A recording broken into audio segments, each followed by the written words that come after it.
We'll call the meeting to order. Tiffany, please take the roll. Councilman Hardwick. Present. Councilwoman Markella. Present. Councilman McCarthy. Present. Councilman Sanders. Present. Mayor Sykes. Present. Let the record reflect we have a quorum for Monday, June 15th special city council meeting. I'll let the golf board get your roll call in. Roll. Meeting order too. Scott. Present. May. Present. Alex. Present. Anthony present.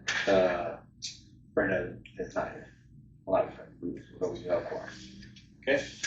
So, ladies and gents, welcome. We're going to run down to action item deliberation decision regarding golf course staffing structure and operational budget. Councilman Sanders. I report a contact. I received an email on this issue we'll be discussing tonight. I marked her up. It will not present a conflict of interest. Okay. I got anybody else have that one? Mark, Councilman. I also received the same. Same. Okay. So I'm going to do something a little different, Council. I'm going to suspend Robert's rules and let you guys have let you guys talk to the body, and you guys can just banter back and forth and let's have a discussion. Councilman. Oh, Councilman. I hit that button earlier. Sorry. Thank you. So with that, I suspend Robert's rules, Council. So we're here to discuss the golf course on the staffing model, operational budget, kind of whatnot, and then golf fees, miscellaneous golf fees, potentially. So with that, who wants to start this out?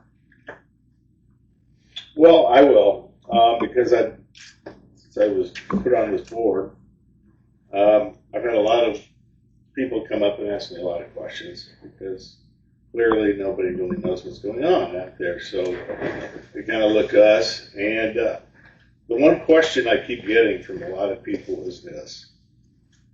The golf course is an amenity. Would you all agree with that? Yes? Well, the biggest question that I get out there all the time is why, if the golf course is looked at as an amenity, why is it treated different than all the other amenities that we have? And that's a question I really can't answer. I'm looking for a little explanation.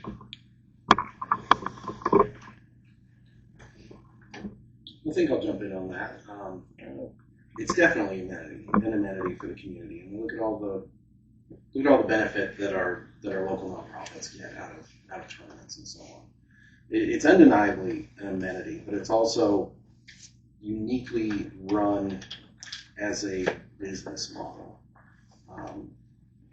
similar in function to a private business, and I think that's where the perception both kind of gets blended on everybody's side of the fence, whether that's the council sitting up here, players, the advisory committee. And it fits in this weird paradoxical space where the city has to adhere to budgetary constraints.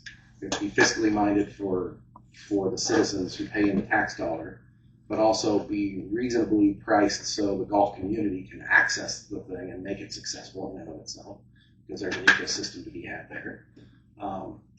It is its own unique animal in that sense, and it's unfortunate that it's gotten this air that it has, especially here over the past few years. But I think that's something we can solve tonight. Frankly, all the alternatives have been played out, discussed at length. The Golf Advisory Committee was formed to provide feedback directly to the council and the mayor and staff on what the desires from the largest cross section of the golf community and all of the different representations of leagues and tournaments and so on. You guys are the consumers and leaders of those consumer groups that are going to use this community amenity. And you voiced as a committee, you voiced your desires for a model. And I think that's probably the best place to start a conversation to get us to a decision. I would agree. So I'd love to hear any feedback on how you got to those decisions, any additional feedback beyond what was communicated to us officially already. I understand that those topics were tabled in the past, but understanding, I think just, if you can encapsulate what your thoughts are around those things and communicate those to us, I think it's a great place to start. I think it'd be helpful if we just focused in on one aspect of it, and I assume you're referring to whether like head pro, city employee, or contract. We just focus there. Yeah. Okay. Does anybody in the board have thoughts for the council and mayor concerning where they stand on either option? Well, I mean, I can see the good and bad in both. If you've got a pro that takes the whole thing on himself, then the city is basically off the hook as far as running the thing, spending money on the golf course, etc. However, that's only going to be as good as the pro that decides to come in, if one even does at this point. The other thing that I kind of waffle about is if the city runs it, is the city prepared to run it? Or every time that a problem goes wrong, is it going to be a delayed and delayed and delayed thing? Because that's been happening, as we all know, for the last couple of months. So I'm a little on the fence now about the direction where we should go, and that's why we look to council for something like that. What are your thoughts? Well, I'm new at this, so I'm sitting here listening and trying to learn while I'm doing this. But yeah, the last couple of years, it's been up in the air about every direction we go to. All things being tabled forever, and it's like, well, why are we here? So I want to learn what's going on. I want to see, are we going to go city owned or the other way? The pro takes care of it, and we're here to help them, him or her, and back them. Because yeah, that golf course is a big amenity. All the tournaments, every single weekend's booked with tournaments and spending money. So yeah, I don't disagree either way. I'm just here to listen to you all and then put my input in. Do you have any thoughts either way, Alex? No, I think it's just kind of like Scott said, trying to. I see both lines of it as well with everyone. I mean, I lean more toward having the city get involved for the first year to get this thing up and going, but then again, it's once you guys see it coming, then or with things coming and how they've been, it's like, well, we can't wait that long. We're already almost through the season and we're running out of time, and it's so do we just look for a contract and call this year a wash? I don't know. That's where I've had several thoughts in my head about it, and I don't know which way to go on it anymore. But at first, when we first brought it up, I thought we had enough time that why not just give the pro as a city employee and let him take over everything, let him run with everything, and then the city has the backing, we can put some money toward it or what have you, and let him run the pro shop. He should be in there every day. So, but my personal experiences with pros is in conversations with some close friends of mine that are assistant pros and have been in that position. With the city owning carts and golf balls, the driving range balls, it's hard for them to make a living. That's a big chunk of their money, their personal income. So you take that away, a golf pro cannot survive on just lessons and pro shop. And that dovetails on what I said. Do we have a pro that was going to come in and accept that? The city runs the golf carts, etc., and they just, I would assume that you would pay them for the lessons they provide, etc., that kind of thing. I guess I don't know what's really out there.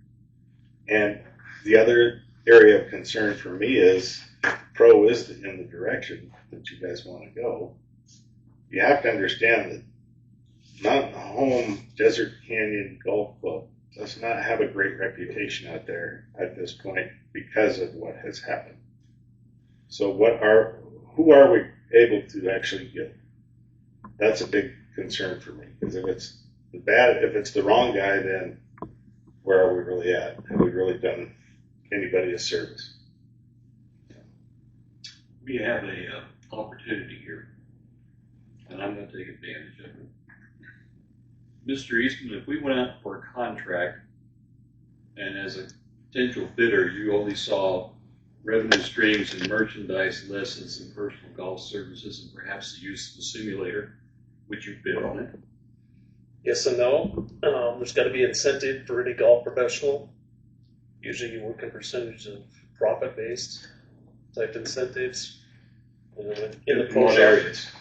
In all areas, yes. So when you say all areas, be specific, please. What incentives would you be looking for other than 100% of the merchandise, 100% of the lessons, all the personal golf services like club fitting, and if you supplied one, because we would require it under a contract, the golf simulator and the services associated with that. Other than 100% of those things, what other incentives would you be looking for to make you a viable bidder for a contract like that? Well, I can give you both sides of the ship, I guess. That's what the folks are asking. So, as a contractor, you've got to be financially stable and able, and you know you're looking at an investment $50,000 to $100,000. That's what. So it's for some your hybrid version, I guess, is what I would call that. As a city employee, even city employees, you would have a base salary, but you have incentive. You know, everybody. I truly believe everybody that works there should have incentive. Chris, when you say investment, you mean, just for clarity, you're saying that investing in the golf equipment to fill the pro shop, in a fleet of carts maybe per se? Well, the carts are already owned by the city. That's what I want clarity. So before I want to know what the contract looks like, what the proposed contract is. I need to see that document before I can recommend any direction, to be honest. Because if we're going to go with a non-attractive contract, that changes the equation. Well, my understanding is right now, the city is not in a position to break the contract for the lease on the current carts. We don't want to incur that cost of busting that lease.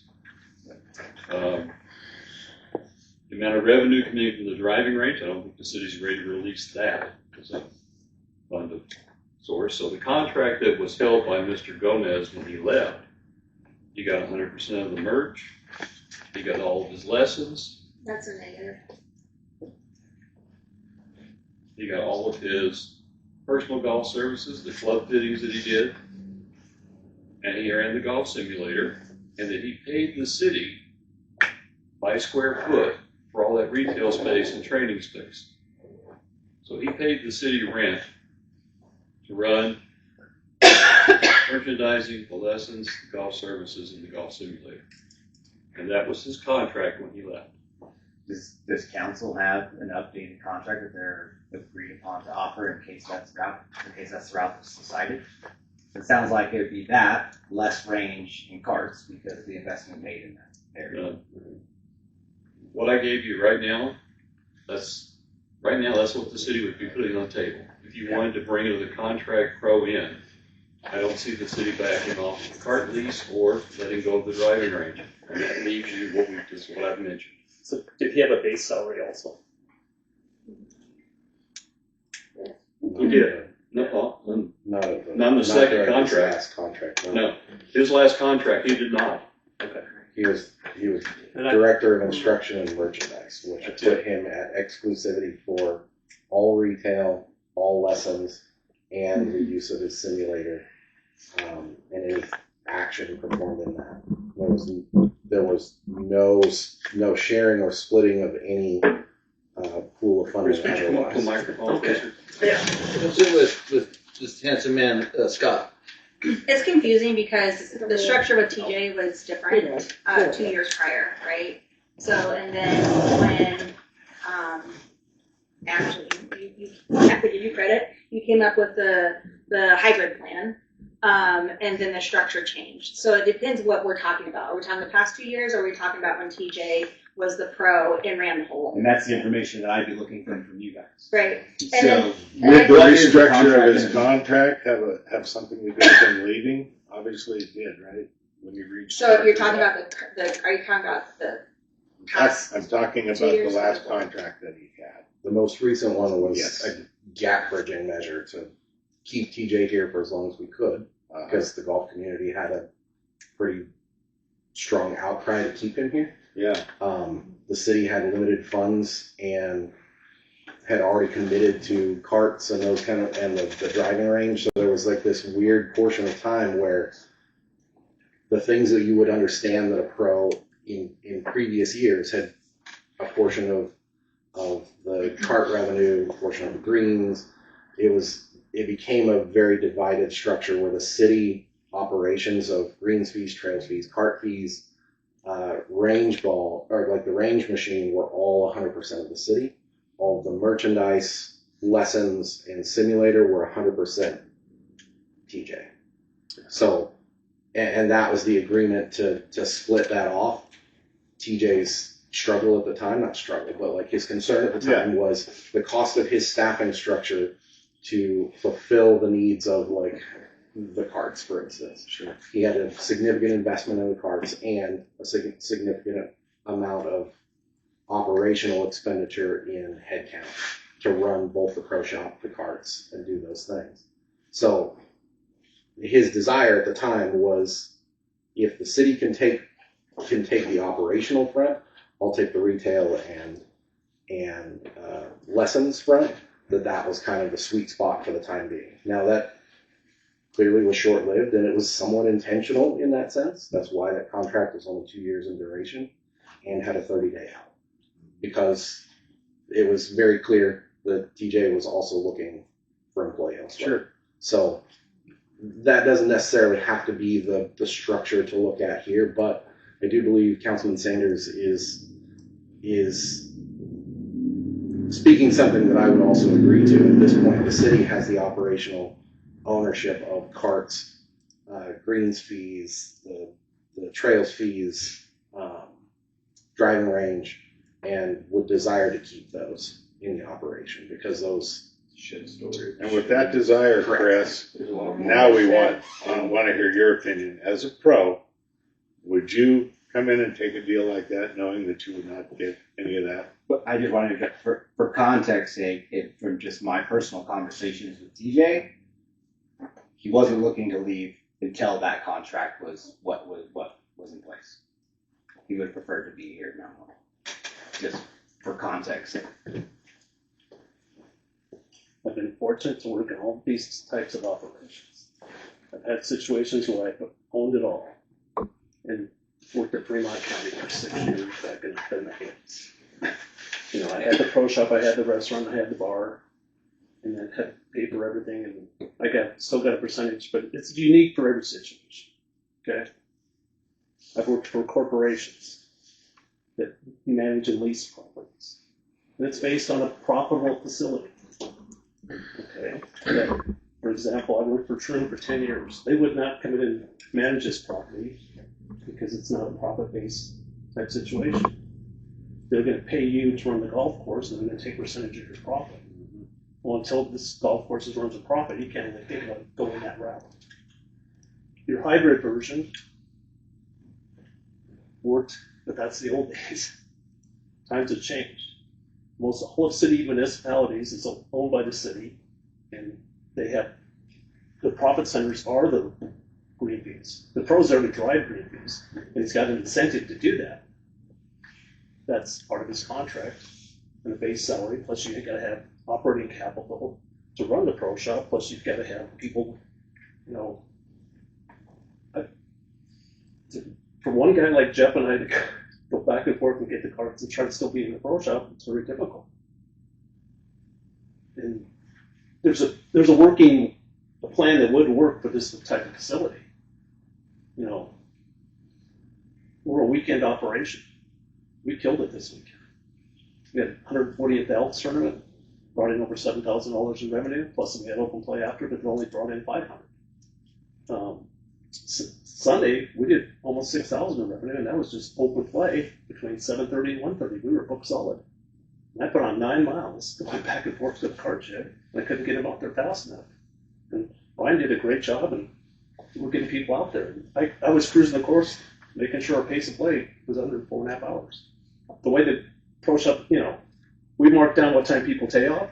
I know what cart they take, and I expect them to be on hole number 6 in an hour. That's key.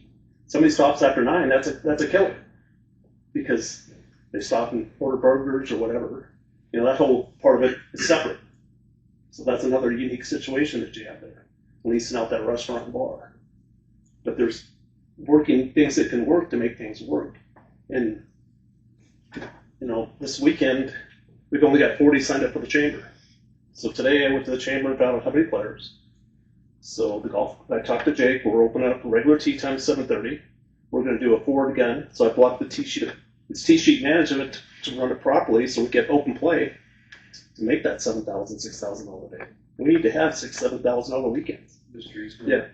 I don't want to talk about the tactics getting it done. Okay. I want to talk about strategically how we move forward.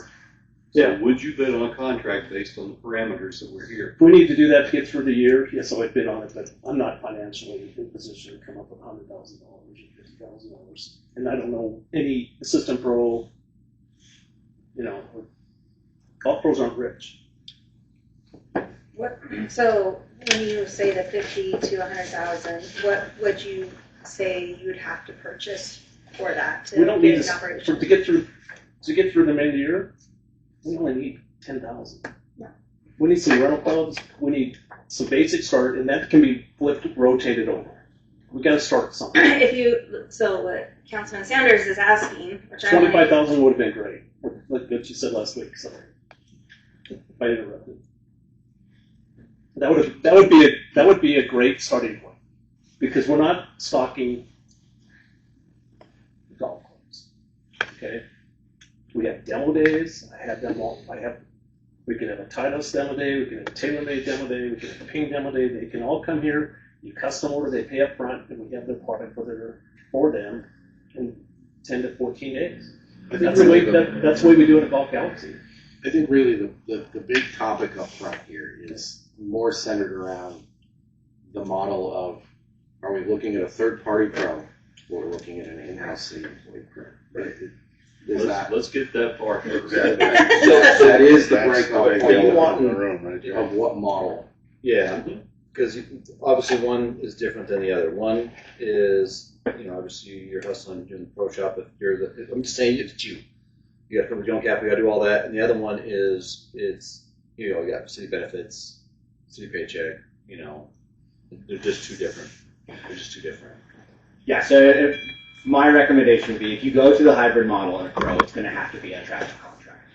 And you're good. And that's going to probably get you a pro in their prime, because this position is going to have to overcome the reputation that's out there about the city golf course.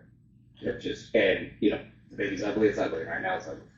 And so we can say it. So can't fix a problem until you can admit one, right? So it's going to have to be an attractive contract. And I'm not saying it has to be exactly set up like what TJ's was, because from my understanding in the golf industry, those are kind of rare nowadays. TJ was kind of the dying breed of that kind of contract. But it'll still have to be something that's going to incentivize a seasoned, experienced, quality head pro to come in. The city employee side, in my opinion, I think that's attractive too. There's not a bad option here.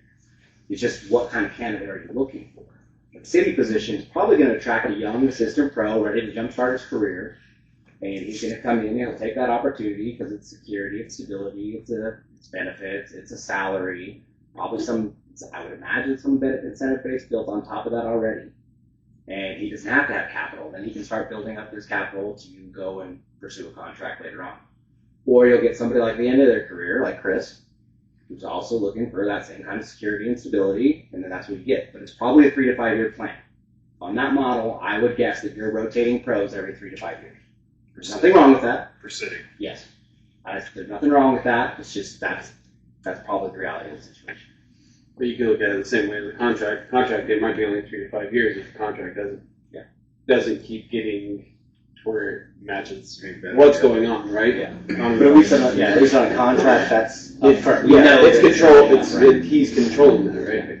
It's as hard as he wants to work, and he's not happy and whatever. But it could be 3 to 5 years because something else could be coming into play.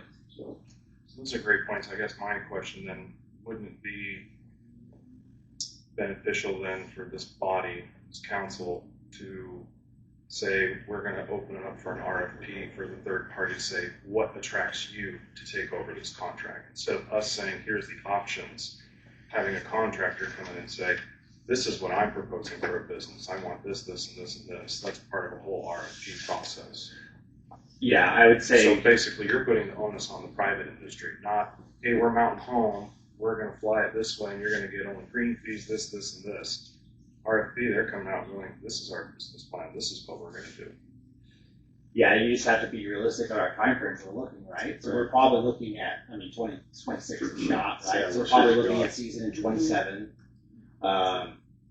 And I would maybe do the beginning first, decide if the hybrid is the decision, then yes, I would think that you would have to see what the market demands and then be willing to offer that. But So there's a gentleman by the name of Lucas Brick. He works with people like you. He's a consultant through the PGA. He's a PGA career consultant that will help you decide what you want to do as far as what is recommended. They put together through Career Links. We have this.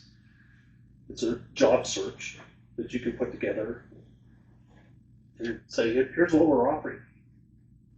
It's it's a 6-week process you open up for, you have 2 weeks to apply. You set the deadline. Right. But that can get started as soon as possible. But that's right. Yeah, but it doesn't have to be 6 months or anything like you've seen RFP. RFPs can be short as you want, as long as you put it out there for 2 weeks. See what it gets attracted. With the right recruitment plan, right? And that's what the consultant will do for you. He meets with you, and he's good. I appreciate that, Chris. And that's, I guess, my question is this the venture in the avenue? 100% agree, Scott. It is an amenity. We need to do it, but as Councilman Hardowitz had said, that it's in that kind of weird business model piece in that. And so where I'm questioning is, here we need $25,000 to throw up and running, pro shop and everything. Seen an email now for $50,000 on a simulator. So these things and just seems to keep kind of adding up. And so my question is, or what I'm questioning is, at this venture, would it be beneficial just to get those answers out there, put it out there, see what the interest is before we start, yep, we're going to give you $25,000, we're going to do this, and we're going to move forward. Because when I look at it, we're just adding more and more to basically to stay with the city operated piece. I don't think you want to get into simulator business right now. Well, I agree, but I'm just saying No, that's been come up. I've been asked about that plenty of times. I've been asked to get bids, and it's been XYZ. So that's not a We got to business. walk before we crawl That's before we walk. that's a separate. That could be a totally separate business. but I'm also not sure contract pros will take the job without that, because we're in a seasonal.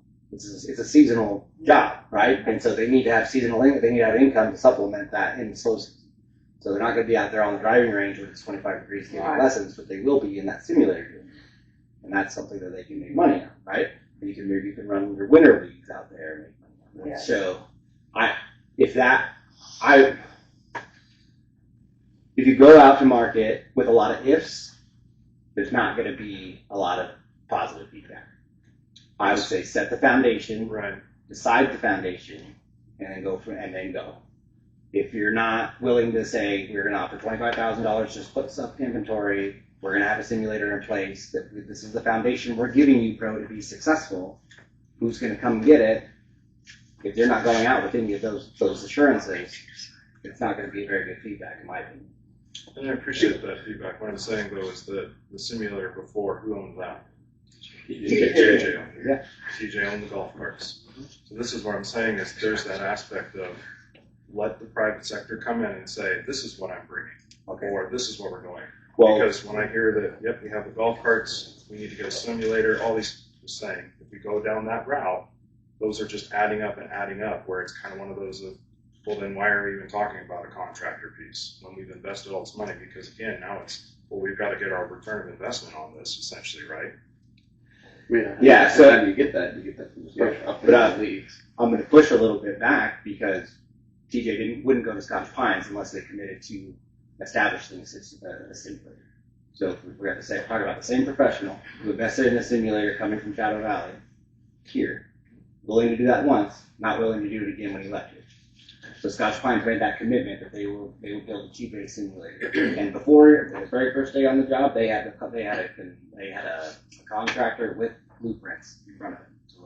To that point, that's what I'm saying. TJ came out and said, I won't do this. This is part of my business model. That's part of his proposal. So I'm saying if you go and offer a hybrid contract with that there, probably not coming back with a credit caliber TJ. But again, TJ came back and said, this is what I'm proposing, this is what I want in my contract, and this is what I'm saying in the RFP. It's allowing private to come out and say, yes, I'm interested in this, here's what I'm proposing for a business model, here's my conditions, and now it comes to the council and we go, no, this doesn't sound good. So he's talking about a third option. So so this all started off with two, the city employee pro or the hybrid option where the city still runs everything except for the lessons and the pro shop, and that's someone's sole proprietor of that, right? But he's going with the third option, which is we own the land, right?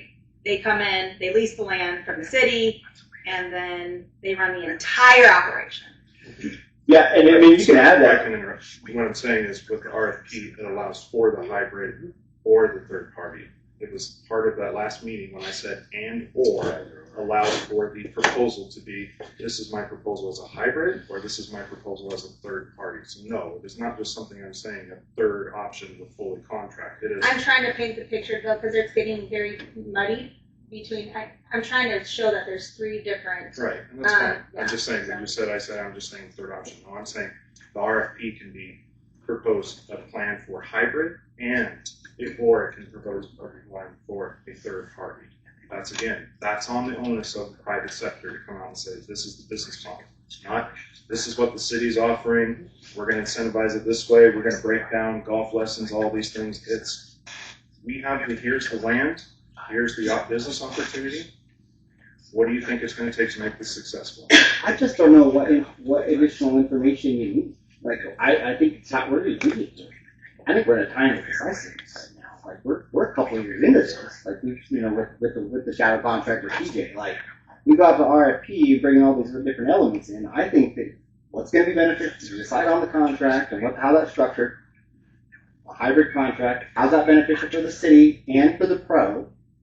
Or you go the city model. Like, I would think you just decide on what you want to go.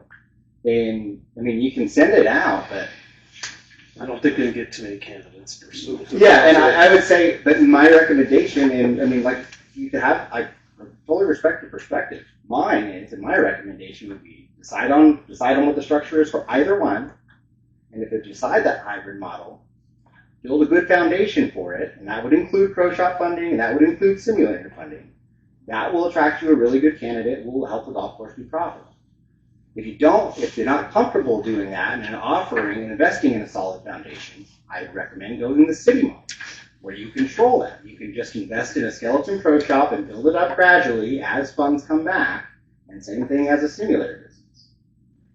I think that's frankly one of the most fiscally responsible approaches at this juncture. I mean, understanding now that when we talked at the meeting the other day, that the leagues themselves also hold retail funding that should be reinvested in a retail space. Like that was, frankly, that was never discussed anywhere, right? Like we talked about like tournaments generating funding through the prize money routed back through the pro shop. But in all these conversations, nobody mentioned that the leagues that play regularly also have a significant amount of funding that is intended to be funneled back through a retail pro shop. So it is, as I mentioned the other day, captive retail revenue. Yeah, I don't see the city putting money towards a pro shop as a taxpayer waste. I see it as alone, really, like, because that money's coming back. I mean, I think there's, in the context of that conversation, there's a handful of considerations to make, right? We've had a couple talks throughout the previous months here about that retail portion, right? Like the city starting off with clubs and bags and shoes and specialty eyewear and that kind of thing, I think are outside of the scope of what a municipal operation should be looking at. However, there is certainly room for those things like golf balls, tees, gloves, grips, this regular kind of grab and go things that either yourselves, your golfing partners throughout the leagues and tournaments, and those traveling in from outside are going to be purchasing on the regular. And then those funds from the tournaments and the leagues being funneled back through the prize winnings of those events coming back through the retail space in the way that it's designed in that sense. Yeah. And that becomes the exclusive place that those funds can be expended. I think that creates a captive revenue stream that outweighs what the initial boot up cost would be. But go ahead. Sorry, go ahead. I was gonna say the one thing that I would love to see if it goes this route is that the guys that win money in the men's league, if they take first place, each member gets a good $400. Let's just call it $400, right? That they can spend in the pro shop. They're not going to go buy $400 worth of golf balls. Correct. Right? Agreed. So you got to let the pro, whoever is running the pro shop, be able to have the ability to go out and reach and go, okay, I want to spend $400 To those industry contacts to that have- tailor-made. Or, Right. yes, exactly. Yes. And so that was just you got to let him handle those, and that's an in and out deal. That's something that the city never has to see besides the money. agreed. And there's clubs that are worth $700. The guy wants $400. He's going, hell yeah! I was covering half of this, and I got to pay $300 for a new club. Right. You're still going to make more money. Now that aspect of that is the next part of that conversation, right? That those things do become available to the golfing community through that special order and the contact that a pro would make, right? But those are things that we would not, as the city, would not purchase in stock and have collecting dust in a retail pro shop, right? Those are individual You transactions. two just nailed it on the head. Okay? We have a small sales space. We have capability of getting anything they want. That guy wants a $1,500 set. I can get it for him. They're paying for it out of pocket. They can spend their winnings there for it. It's paid up front. Okay? There's typically, I'm just using 30%. There's that $1,000 set of clubs. We're paying $700. We're making $300, and that $300 put back in. We don't need a big inventory.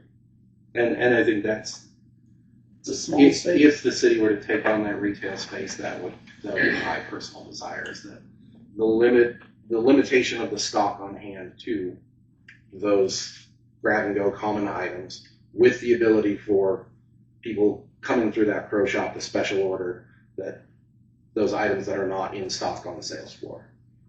Beyond that, the retail margin, right? Like it was discussed at one of the meetings that a course in the Treasure Valley, that their pro has the opportunity to discount down to 0%. 0% is a loss because the card processing fee alone is going to run you 5%. Then it costs money to keep the lights on, and it costs money to keep the attendant behind the counter. So there's also the minimum threshold of how to run retail business in the margin, right? And that should also be pretty defined up front, that we cannot accept a 0% margin at any point, because that is a loss. One person pays with a credit card that day. Yeah, so council, really quick, and body here, I'm just gonna let you guys know, however you guys decide, where I'm at right now. City Pro, again, I'll do the 25,000 to stock the pro shop, and then if you're gonna do the simulator, we have quotes for that. Obviously we went out and put some money on the driving range, and that got it all its return on investment in 2 years.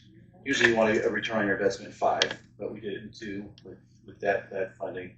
So whatever you guys decide, you know where I'm at. Where are you gonna get the 25,000? Out of the donated Idaho Power money. Can I bring up one other thing, just so you understand about retail? All these companies are price fixed on what their price is, okay? It can't be sold, you see these $699, that's price fixed for 3 years. It can't be sold, so we're priced the same as Golf Galaxy, Dick's Sporting Goods, any online store. It's price fixed. They're not gonna get it any cheaper anywhere else. We are limited at the price we have to sell it for, okay? We're going to maintain more than 10% profit based on that. 10% profit is a benefit for city employees. That you can come out there and buy something at cost plus 10%, but I cannot sell that price fixed item at a cost plus 10%. Here's the cheapest price it is. It's already said by Payne, Titleist, Taylor.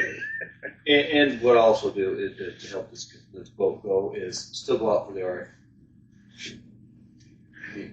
What's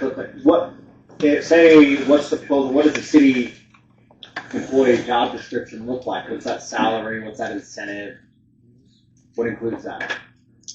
Well, I would say that discussion is nailed down after we pick that direction.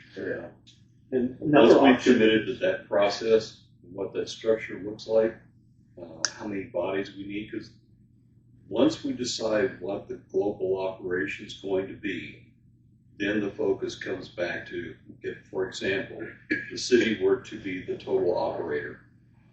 What hours are we going to arrange to be open to the public? What hours do we need to have staff there before and after to ensure that it's properly and safely started up each day and properly and safely shut down each night? How many of that looks like seasonal employees? How many of that's a pro? Does a pro need an assistant? What kind of rates and salary are the market getting for that, and what are we going to be able to offer? We've put an initial version of that together, but that's not been set in stone. It was numbers, just like most other parts of the discussion. You start putting it on paper somewhere because you got to start looking at numbers eventually.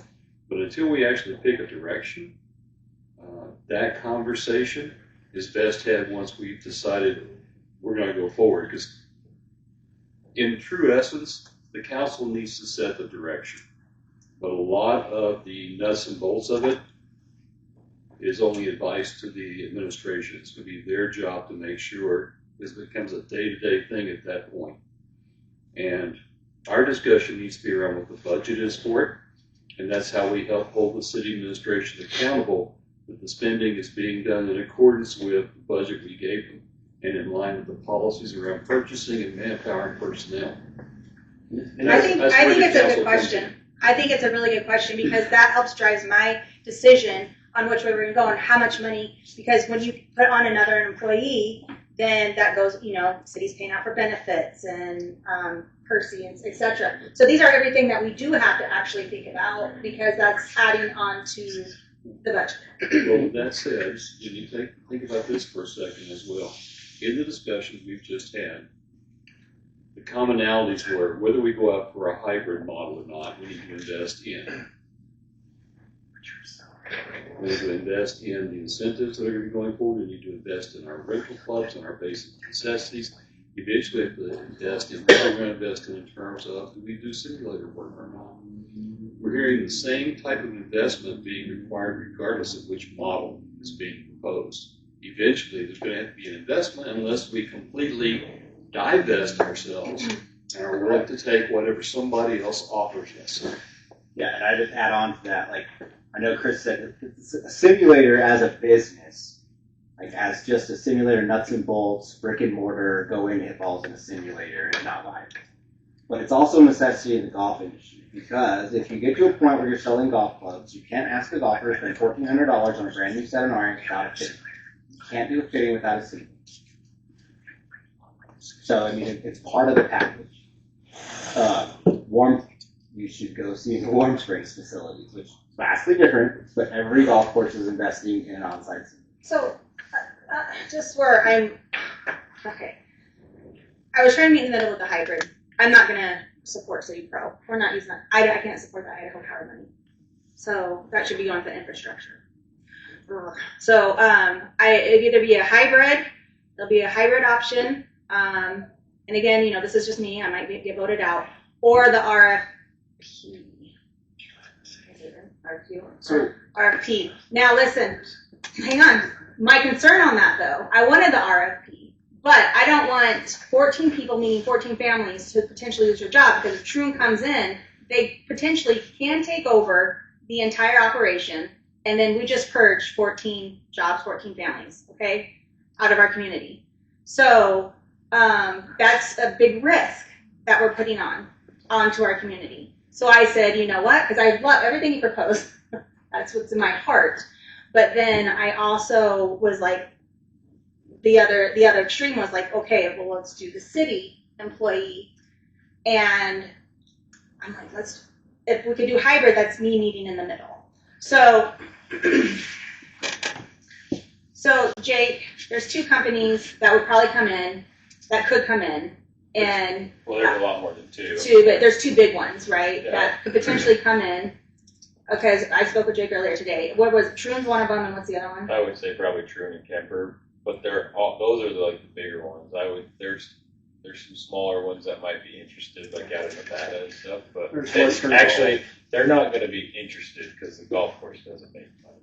That's the problem. Yeah, and I wouldn't want to speak for the entire board here, but I would never recommend you go third party because for one, the golf course purpose is to serve the community. And going all third party completely out of it, while that their bottom line interest is making money. And whether that comes to the detriment of the community or not, they don't care. And all it is make the bottom line. And that's not the purpose of our board. And in the meantime, while you're deciding that, it's embarrassing to not have everything in that pro shop. In your RFP, in your proposal, if the hybrid's going to buy out your inventory that you have, if the corporation come in, they're going to buy out what little inventory you have. Right. You just lay that law right now. Okay, we've only got 10,000, 20,000 at the end of the year. You know, we don't want 25,000 inventory. We want 10,000, and we want these people to spend their credit or be able to order something and can get it for them. Yes. That's what. So let's kind of take that. So if we go back to, So if we go back to the RFP option, which I respect your opinion, saying that they're in it for themselves. However, if you look at it from a taxpayer perspective, right, we are 100% relieved of all the financial burdens that we have to come up. Last year, we had to come up with $311,000 pulled out of our general fund account, right, to pay admin account to pay towards the golf course. Every year, we've had to do a transfer over. And so I think, again, I don't want to speak for you, but I think that's what you're implying is that our liability is 100% released if we can get someone in. And we only know if we can get someone in if we put out an offer. Can I get the 5-year That's history? my point, is that, and I'm not going to, sorry to interrupt, but the RFP coming back is that it puts it out there as an interest. I understand your concern about employees, but as Councilman Sander pointed out with our last meeting, we don't know. They could pick up these same employees. We can have employees go to a different department. There's all these different options, but unless we have something in front of us that says, here you go, this is what we're offering, we have no idea. And it really is just well, let's start investing money into the pro shop and do a simulator and all this. And that's where, again, my argument comes that if we're going down that road, then we're kind of committing ourselves to the city option, really. Because I know Anthony brought up about what are we going to invest, you know, if we go hybrid, we're going to have to do a simulator, golf carts and all that. CJ did, he had all that. And so that's what I'm saying. Yeah, he did, but now that the city is running the golf carts and the driving range, And you've taken that from them, right? And that's going down the breakdown. And I'd be curious to see, and my apologies for not asking about the contract. I really would want to look into the golf cart contract to see if there's no exit clause on that. I'm curious on that piece. So, but I understand what you're saying is that yes, the golf cart piece, but quite frankly, there's things out there too where you're looking at revenue streams that third parties are doing for golf carts. They're doing marketing on their golf carts. They're making extra money, not just off of the green fees of their golf carts. There's all these different revenue streams that a third party could be potentially doing. Yeah, and there's nothing wrong with the hybrid. I mean, there's nothing wrong with it. You just have to be realistic about what you're asking of that candidate. I agree with the RFP. I don't really have a problem with you guys putting that out there. But what are you going to do if reality doesn't meet the expectations of what you think this is going to accomplish. And that's a fair That's, point. And that's a fair point. And to that's, me, it's still a big question mark that nobody can answer right now. Okay, great.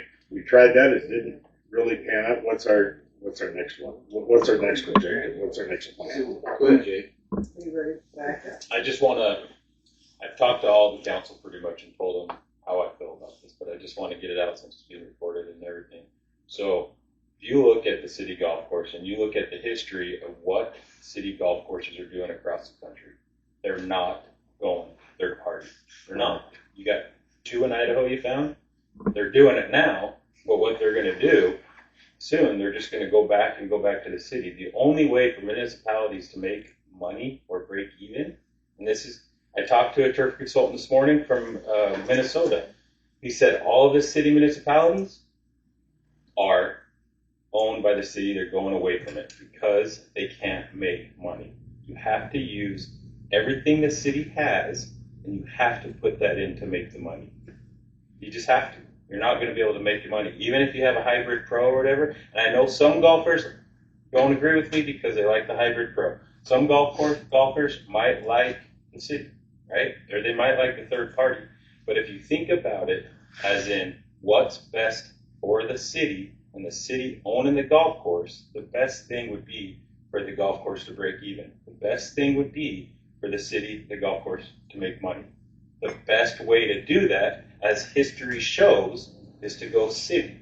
So I think what happens is when we have, and I don't mean any disrespect to anybody on the council, I'm just speaking my mind here a little bit. You guys, I respect you guys to do what you want to do and everything, but when you see the history of it and see what it does, I lost my train of thought by saying that I didn't so the history. Oh, jeez, I did this morning too. But if you give him about 1 minute, it'll come back to It us. will come back. So the city, like, it's the best thing for the city to make money, and that's what we're doing. I know people say taxpayers, we need to save the money, we need to save this. The city owns the golf course already. So why are we trying to lose money? And this is where I was going to say, the reason it hasn't worked in past and why it doesn't work for other cities and they switch is because we got people on the council, no disrespect, that don't know anything about golf or how golf is ran, and you think, oh, let's do this, let's go out and do this, and then it just puts the city back even farther, and then they want a hybrid pro because the city, their history is the city can't run it. Because you're not listening to the people that are in the industry that have been doing it, right? Like, I wouldn't go to anybody else's job and say, hey, I don't know what you're doing, but you're doing it wrong. We got to go this route. Like, it's just, So, I mean, if borrowing the general fund is a general concern, like, it's a valid concern. If you believe that the city or Hybrid Pro can't make that money. I don't believe that. Like, this golf course is missing out on a ton of opportunity to cover that deficit. Right now, in Boise, if you don't book a tee time a week in advance, you don't get one. And if you do get one, you go and pay $100 to play it on the weekend. We are not doing anything to capture that market. They will drive 45 minutes for a reasonably priced greens fee and an open course. 100%. Key on reasonably priced too, because with respect to what Anthony just said, I don't believe our competition is in Boise. Our competition is not in Twin Falls. You know where our competition is? The base. Do you know what you can go out and golf on the base for? $21. $21. And you know what? I played out there last week, and I will say this: those greens are beautiful. No offense, Jay. No offense. You do a great job. It's very great. They got USGA spec greens, okay? Exactly.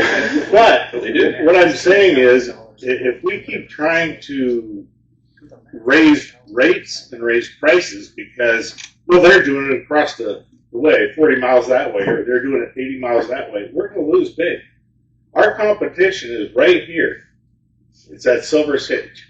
And we have to reflect that. We're not saying we have to drop our rates. We just need rounds. Right. Exactly. You just got to capture the people that are willing to come down here. And I'm going to go back to kind of started off saying that the driving range, we've already recouped the money that we put into it, right? Mm-hmm. In 2 years. 2 years. Okay. So your $25,000 loan, money coming out of the general fund or whatever, you'll recoup that in 1 year. No, I Guaranteed, understand right? your pro shop. So it's not the investment you're going to recoup. The driving range I thought was like, I'm like, this is kind of crazy in my mind, but at the same time, I'm like, this is awesome because now it is what it is. I don't have to wait. I can go out and do it. Go and if I wanted to come out at 7 o'clock at night, I don't have to look for a pro. I can go do it. So you've captured some of those time frames, right? You're just gonna you're gonna recapture that money and regrow that. So The point I'd like to come back on this, Jake, thank you for your thoughts. I understand the frustration. I appreciate you being here. You talked about the city making money. Well, I guess a lot of what we're talking about with this city, to be fair, is speculative, correct?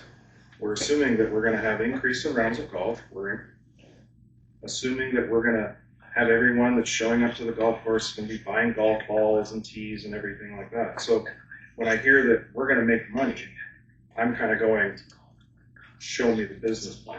How can you guarantee we're going to make this money back and it's true? Is that not a fair thing to say this is speculative? hire a pro. Because it come back That's how to when has the city made money? We had an email, as we all declared, from Mr. Grove, sorry to point you out, where it brought up the history that Could you read that to the golf board up to. if that's not inappropriate? And while he's looking that up, I just, so I like, thought we all I've been on the received council for, this is my third budget season, Okay. so just from my perspective, when I look at numbers, so transfer over from admin again, which is taxpayer funded, transfer over for 22-23 was 392,000, 23-24 was 353,000, 24-25 was 239,000, and then last year was 311,000. And so that, for me, historically, it's just been a large transfer over. But that was in a changeover of a contract to now you've got to go invest in the clubs or in the This goes back carts. to 22 before that. So that's even before the time I sat on Okay. council. So basically, you're losing $300,000. McCarthy can never respond to that. So I'm right not behind saying that golf courses will make money. It's the best option for it to get close to breaking money.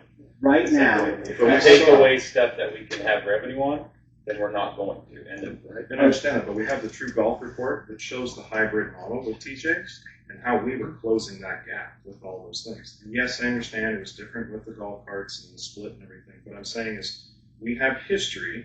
Did you all get a copy of that true golf report? Yes. Where we saw that deficit between expenses and revenue coming in, including what the city has, was starting to shorten. And so I've heard from Mr. Grove, I've heard from many people, excuse me, please. I've heard from many, sorry, just one second. I've heard from many that was the most successful time that we had with the golf course. And I think we can all agree to that from what we've seen on the numbers. So the point being is that, again, it was a hybrid model where you had the private industry in there that was hustling and bustling and using many things. I had a conversation with TJ about how many tournaments have we lost this year that we did not have compared to last year. Well, there's revenue that's gone. So this is what I'm saying is that we keep talking about the city, and I understand that. But there's so much in that true golf report that talks about hiring city employees. You're going to be paying more in benefits. You're going to be paying a salary. All these things add up. We're talking about investing in a simulator. We're investing in a shop. All this is going to come on. And I have constituents out here that are going, why are we dumping this much money into the golf course? And it's no disrespect, but it's a true question. Because if we have $300,000 is okay this year for a pump and $300,000 from the drain, so where's the line? Because Lakeview, when I look at their finances, they just put $1 million in capital improvement projects for the golf course. That didn't even include their operating and everything, and what they put in the pro shop. And I've looked at Blackfoot with their expenses.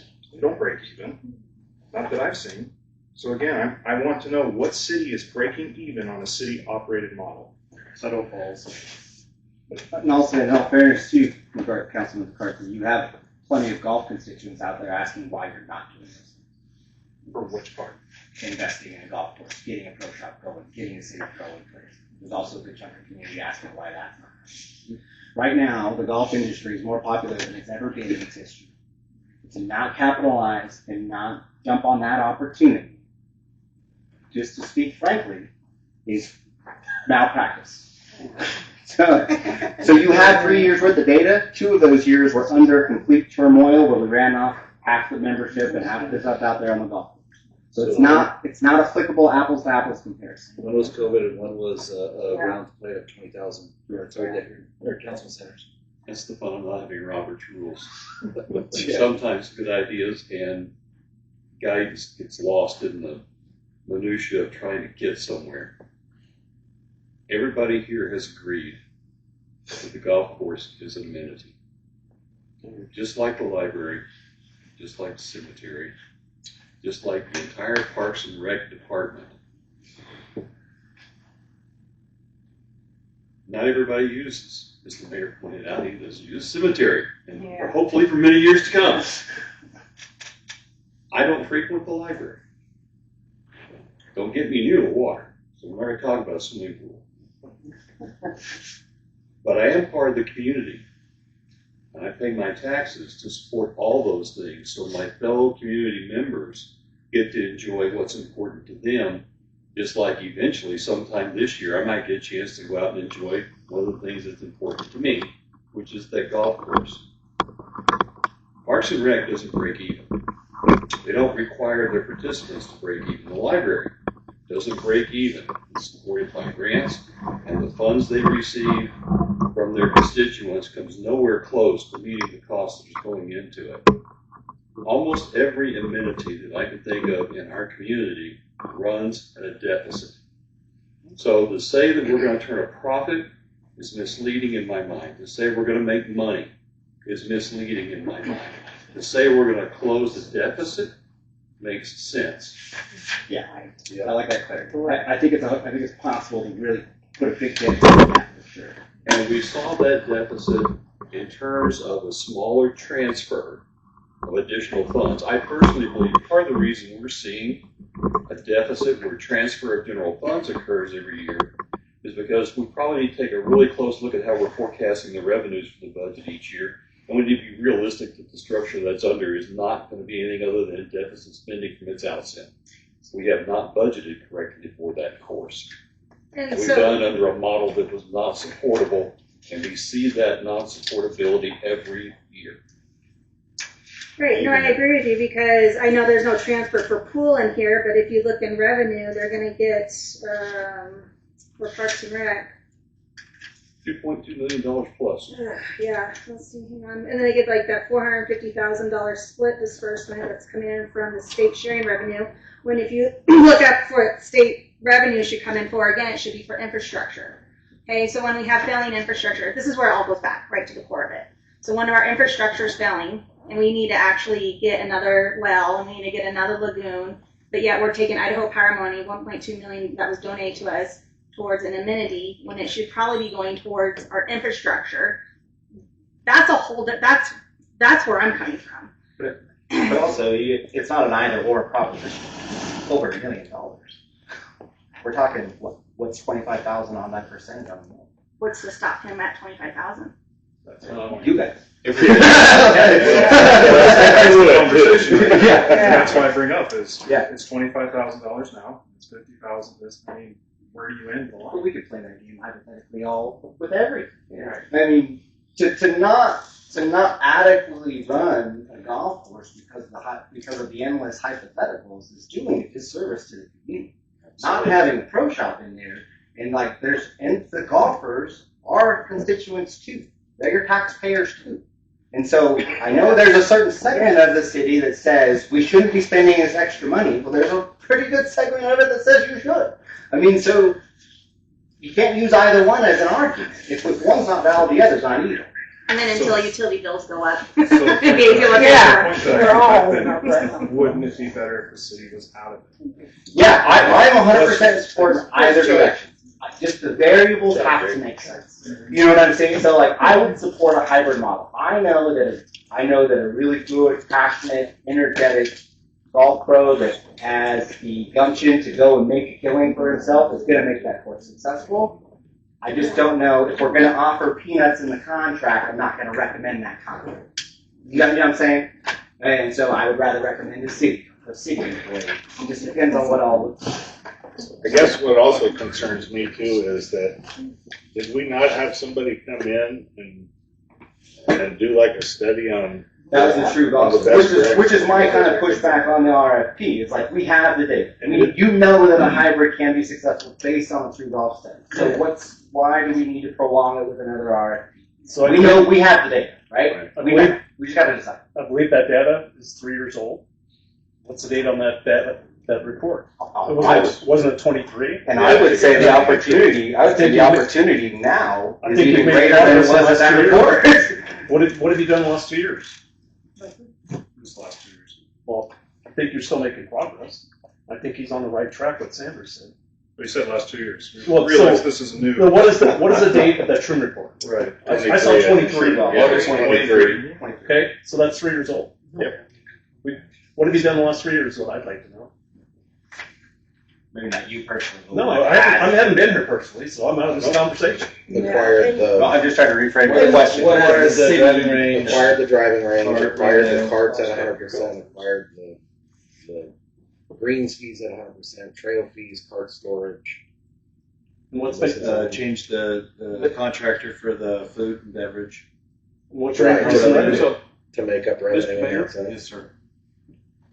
Tiffany, Paula, I know you hate getting put on the spot. You're gonna hate me later.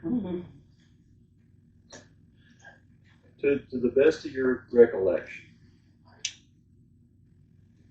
how much of a deficit are we looking at right now? If we were close to books today, what would the transfer be? Just under 200,000. 33% less than average. And we're halfway through the season. And we don't have all the revenue streams coming in. If we had a seasonal temp pro. Yeah. That's like, I'm not, correlation doesn't equal causation, but I think that's, you can point to some stuff. However, I would like to point out that our seasonal golf pro has increased rounds played by proper team management sheets on tournament weekends. And I asked him to produce some of that, and I think that in last year's operation model was where we fell short. And in the little bit of research I've done over the last several years, golf pros are educated to grow the game of golf and manage the tee sheet and get people on the course to play. So if our priority is to grow the game of golf, to bring rounds, then you need a pro. I think everybody's agreed we have an amenity we're dealing with. I think everybody in the room has agreed we want a PGA pro professional, no matter what operational model they're under, involved in the process on a day-to-day basis. We've got that much in common so far. We've got a seasonal one in place. I have said multiple times, I started out down this road telling folks I wanted the city to have the opportunity to take it all and prove whether or not it could handle managing course. Give it a time-limited time. Have an evaluation period. Start with the city getting all the revenues, and do we take care of that deficit? Do we change it at all? And if not, in 2 to 3 years' time, then we know we don't have the skill set, we don't have the people, we don't have the money, we don't have the playership, we don't have what we need to be successful, and we go out to a third party. And I will tell you, folks, my feeling right now is, based on the phone calls I've made across the state, if we could get a third party to come in, we would wind up paying them probably somewhere in the neighborhood of $250,000 to $500,000 a year in a management fee. That's correct. Now, you'd say on the plus side, you'd say, well, gee, at 1.2 million average a year, we're going to save the city $700,000. But no, you're not, because none of the revenues that were involved in that deal was before. It was offsetting your deficit. It's all gone. That's all going to that third-party contract. Yes. I still think we're better off giving ourselves a shot. If I'm going to bet on something in Mountain Home, I'm going to bet on the people in Mountain Home. Are you campaigning right now? Oh, hell no. No, that's good. I like your thought process. Now, don't get me wrong. I'm a pain in the tail when it comes down to how things get Oh, done. I know. I'm a stickler for things being done appropriately and done the right way, at the right time, by the right people. Give me a shot. That's. But I also have to ask a clarity question too. Is like, and it doesn't have to be decided tonight. Just something to think about throughout there. If you decide to go the city route, what's that reporting structure look like? And what does that pro? Who does he answer to? Is it, or is there? Are they free to run the golf course as they best see fit, and just and accountable to metrics? How does that look? Well, that's one of the questions I'd like to be past the point of whether we're debating whether I'm Right. Like I said, not for big now, just something to keep in to mind. answer your question, I'll tell you where outlook I have on it. If it were my perfect world, and it gets crazy in there, the golf course itself would be under Parks and Rec. The Parks and Rec director would be the supervisor for the pro and the staff that there. And then the Parks and Rec director reports to the mayor. But that's organizational, that's in the mayor's world. I can't prescribe that. But I think there needs to be a degree of separation, and there needs to be better networking that can be found by embedding a program that reaches out to so many different age groups across so many different avenues in an organization that does exactly the same thing. I think there's value added there myself. But that's not my call. My call will be voting on whether or not we go with the city having the opportunity to capitalize on those resources and to put ourselves to the test, or whether we say, we don't want to take the test, you tell us what the answers are to somebody else. And I just for clarity's sake, we agree that we need a pro, right? We just gotta agree on the model. We agree that it's amenity, that the goal is to break even, but we know we may not get there. And everybody's comfortable with that, we're agreeing. But just to make, especially Councilwoman Workload, we've already seen the impact of an effective pro in a month's time. And that deficit's come down by $100,000. So imagine if we really took in your investment, your reservations about investing further money. The money already eating into the deficit would more than cover $25,000 for a pro shop, $50,000 for a simulator, and it's a seasonal city hire. Experience. So I understand there's reservations on deficit. So I don't have a reservation on the deficit because it's an amenity. How many hours have we sat down with all the departments? I see the outgo, and I'm fine with it. Now, 427,000 is a little hard to pill to swallow, but you're down to 239 and 24-25. We took a little uptick in 25-26 at 311, but I think right now I think we've got it down to a little less than 200,000. Yeah. So we're going, I think, in the right direction without the revenue that. Yeah. Because one of the keys, and we go back to the data council thing back over a month ago. We took a look at the playership, and we took a look at the numbers. And as I recall that going back over my head, we needed to raise the number of rounds played on that course at the current rates by about 10 to 12%. And that was going to generate enough revenue to cover what we had for a transfer last year. We all agreed playership needed to be moved up. The question was how we go about it. We may be seeing the start of that trend. But again, we're kind of stuck in we're in the twilight zone. I'll call it what it is. It's the twilight zone right now. Yeah, for a long time. I have something to add. So, is there any question or clarity that the council seeks from us regarding any more of us? Anything from our I think it's great to bounce ideas off of other than just us up here, especially people who play in the community. So thank you for being here today. I'm glad we're doing this. Maybe we should have done this right at the start. Yeah. One last thing. Go ahead. I'm going to interrupt because Paula's been trying to. I just wanted to continue with Councilman Sanders' comment. If you guys are going to increase your rates for next year, I don't have that projected. So if you're gonna do a 10% increase, that's gonna lower your transfer. If you're gonna cap off your season passes, like, hey, we're only gonna do 75, that's gonna increase your revenue. So will the golf lessons, because if I look at how much you charge, or the list for the fees, that's a lot, right? Right, so if those are things you're considering, then that's gonna lessen your transfer because I don't have that calculated in. We don't have any revenue currently from the pro shop or simulators, none of that projected into your. Should be, it's not there. Correct. It's just, yeah, you're making a But, point. but But your we're fees are gonna have there. to, If you're increasing project your it. rounds, are you increasing 5%?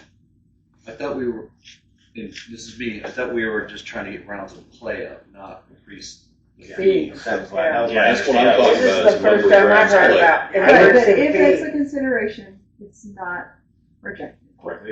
I don't know that you could increase fees again Right now. without more loss. And I also don't think that you should limit the passes when you're trying to grow. We don't need that. Our passes have been cut in half right now, I think, based on the numbers I saw. You need to get that number up. And The problem with the passes, though, is that from the consumer side, it's a great benefit that you at some point will exceed the breakover point, and you'll find value in a reduced investment program. Right? From the city's side, when that breakover happens, we're actualizing that as well. okay, So and now let there's a me throw balance this to at that. you, because we've had springs and summers that were less than favorable. Sure. Lots of rain, lots of just wind, and you look outside and you don't want to golf. So it's the pass holders that actually take that risk up front, and they give you that money. Now, how many pass holders completely use it all up? I don't know. I'd have to see the numbers on We something don't like that. we don't gather metrics on that yet. Okay. Yeah, We should. I'd say We like, definitely should. But you would be doing a disservice to the golf course if you limited passes.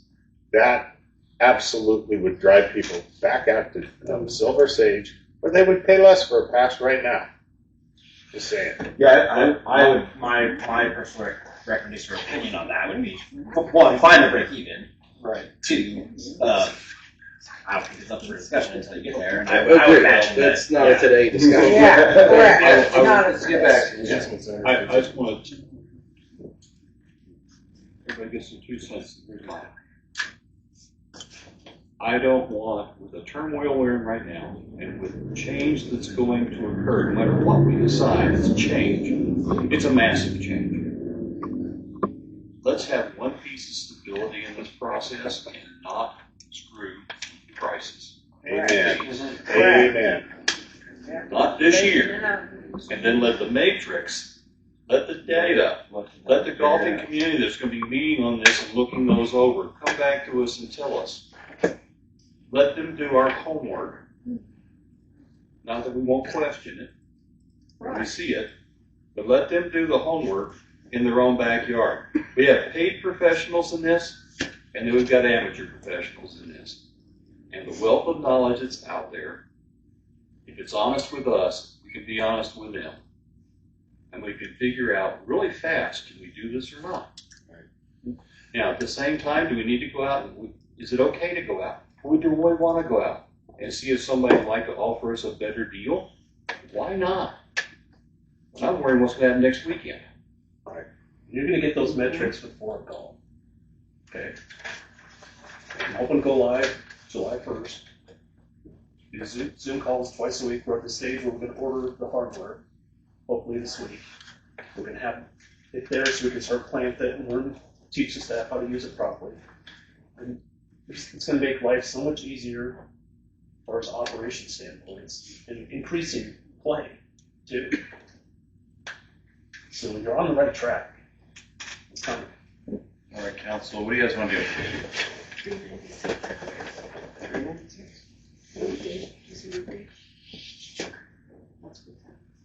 Is the intention to decide whether City Pro or just contracted tonight amongst the council?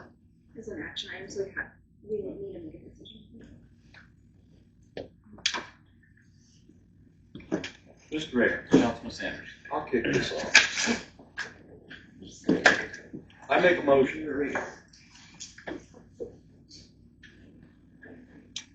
council approve moving forward with a city-owned construct,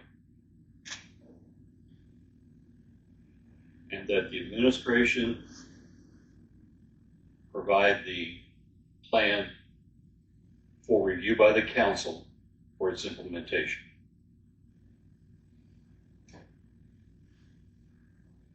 Second. It's been motioned and seconded. Any further discussion? Councilman McCarthy. Councilman Sanders, can you clarify, just so I understand correctly? Your motion is to move forward with the city model, having a golf pro as a city employee, and then the second piece, I didn't catch, sorry.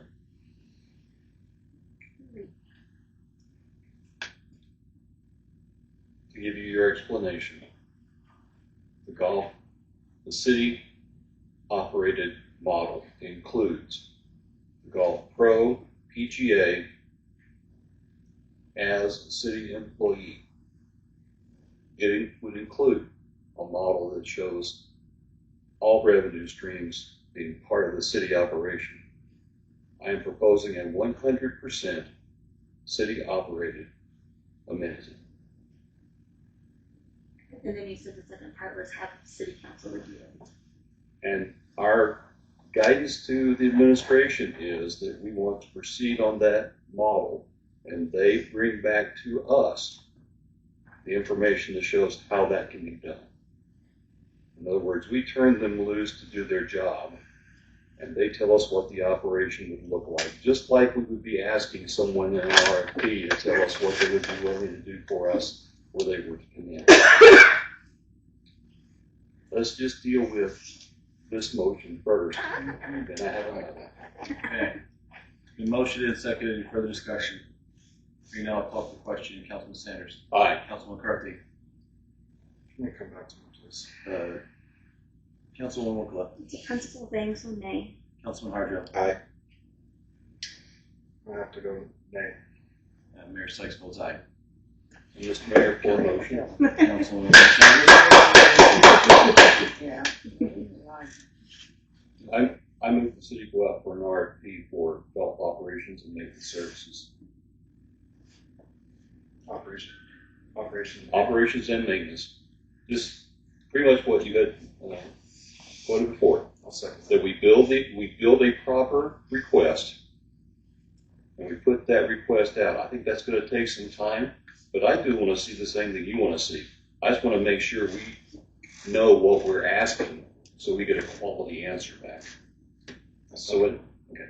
It's been motioned and seconded. Any further discussion? Hearing none, I'll call for the question. Councilman Harjo. Nay. Councilwoman Wokala. Correct me. Councilman McCarthy. Aye. Councilman Sanders. Aye.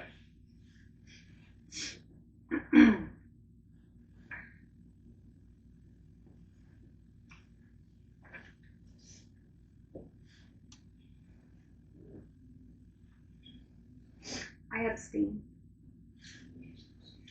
Motion passes.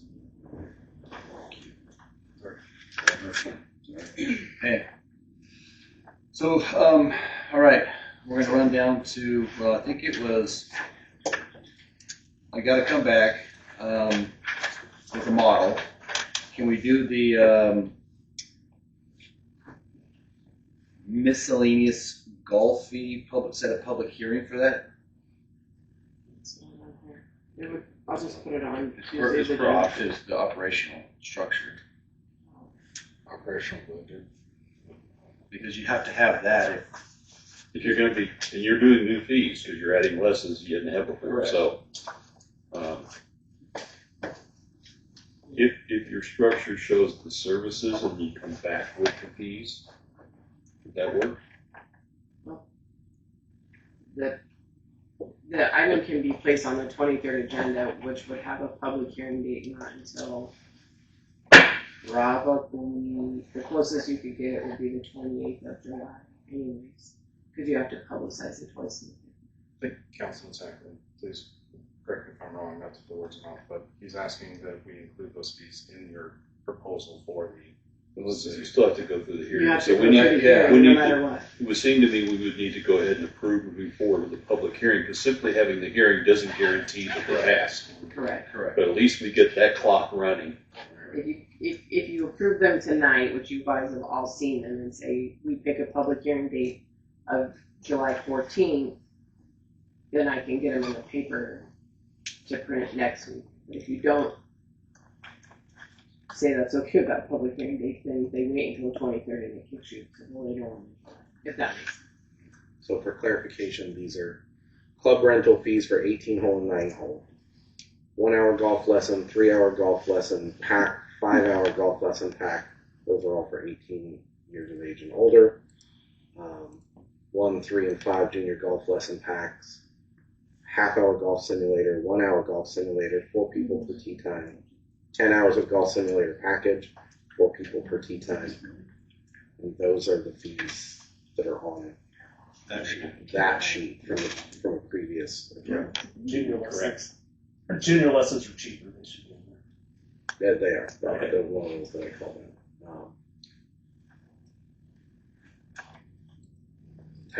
Do you all have access to this currently? This one question, in the memo for publication, what was the date the budget be published by? So, for clarification, for the entire budget? Yeah. Okay, 1 second. Yeah. You have to have a tentative budget out there, setting your public hearing date. Yeah. So the treasurer needs time to get those numbers, depending on what your proposal is. Who's the treasurer? I don't know. So- It just sucks. With the problem, Chris, right? Sorry, I just looked at you, council, sorry. Is those numbers, if we bring that back to the next meeting on Tuesday, 23rd, that's 2 more weeks out. I'm gonna have to say, Chris, give me best guesstimation. We don't like best guess, right? We prefer it not. Right. But then again, we have no other data to go off of. There's no historical data behind those services, Okay. except for maybe club rentals, maybe. But in something that's in system, good luck. Did you pull the states? I can give it AIC budgeting name. I'm gonna need it, because I'm gonna bring the model back. It's gotta be I done. can grab it. Regardless of the public hearing date, we're gonna have to average and not move. Right. So do we need to go ahead and move and get a public hearing going? I would prefer not because it's kind of vague in this. Okay. And it's public hearing of fees, so I would prefer it be in your regular meeting. On Tuesday. All right. I have one more ask, or just so just thinking, like just like logistically, we're probably realistically we're probably looking at next season for a City Pro shop, all of that, right? There's a lot of groundwork to be laid, foundations to be set. Yeah. Voted on. Okay, My ask would be done before then. hopefully, yeah, hopefully. A week or so. Let's get, yeah, Less than a get week. the pro So, shop but then somebody started. hired and stuff in the pro shop. What's that timeline look like? Let's be pragmatic a little bit. There is a very viable scenario out there that says none of this becomes a reality until October 1st. Yeah, that's Of the new fiscal year. yeah, that's kind There's of a lot of discussion to be had about anything that happens before that.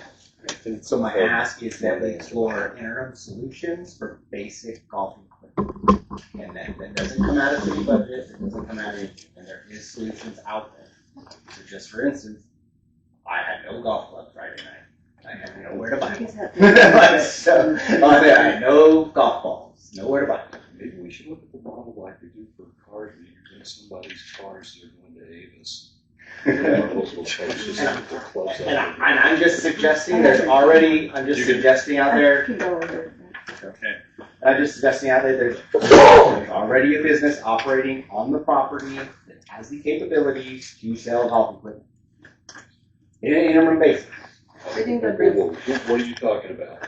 I'm talking about giving ball golf balls and tees and gloves at the golf course. Who's doing that? Nobody's doing that. I said there is a solution out there for the interim. For till August, for October 1st, someone's So when this gain. becomes Here reality. you go. Let me give you my 2 bits on that real fast, because once you start selling stuff, a private vendor on city property, they're on the contract, I'm not gonna live with it. Yeah, I don't know what the contract looks like. All I'm saying is explore this, explore a solution. Because right now the golfing community is at a disservice out there. So council, I had somebody want to purchase all the equipment that's currently there, and give it to the city. So that's your other option. Which equipment is that? Sorry. All that Wilson stuff, all the balls, the tees, whatever was all in there, everything. The 4,926. Yep. Kind of says, I'm not putting the solution happy tonight. That was the fees and all that. That was kind of like the hustle, just in case we were going any direction. Well, that was it. Is how are we paying for it? Can we take a donor's donation or no? Like if a person, if I, Tiffany Bell, and this is my scenario, I, Tiffany Bell, came in and said, I'm willing to pay for all that. Here's my check. Do you guys support that now we own the equipment and we wait for the resolution to pass by public hearing and we can now rent out clubs? Or are you guys still a no, return them, and we're going that route? Like, that's kind of the direction we do really need. It's because I've had several phone calls of people who want to donate $100 or $50 or just write the check for all of them come through to me. And I've also had exactly what Anthony said, a gentleman call really mad and will never come back to Mountain Home, Idaho because we don't even offer clubs and balls. And he traveled it on a business trip. And it's a discussion on men's league right now that we pull our men's league fund and buy merchandise to provide to the community. So right now, somebody bought all the stuff and it's just sitting there, waiting for a decision tonight, or waiting for a decision period. Bought the city's invoices? Mm-hmm.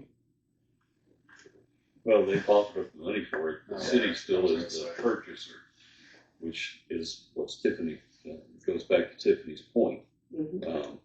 Because ordinarily the city may not sell the property without going through an auction, am I correct? So we own it as long as it stays on the books. Well, and you guys, No. If we never purchased it. Well, it's on your account. So according to Wilson, the city of Mountain Home has purchased it. So that right there, council, is kind of the fifth angle is I've had, like I said, you have 5 or 6 people who want to give you $100, and we do it for cemetery benches and trees for people when they pass away, right? Or parks donation. We take those in and we put them in a donation line. Can I take the funds in and say, hey, this donation money from these 70 people is to buy all this merch sitting in the pro shop? Can I do that or no? Because it is wrote to the city Mountain Home, or I have to tell Wilson, no, change it for 50 to Anthony and 50 to Alex and 50 to Chris and 50, like, it gets... well, is this a legal question to see if that's... Well, what do you mean by legal? Like the products there. Yeah. What Tiffany's describing is actually the route. It's money that's being donated.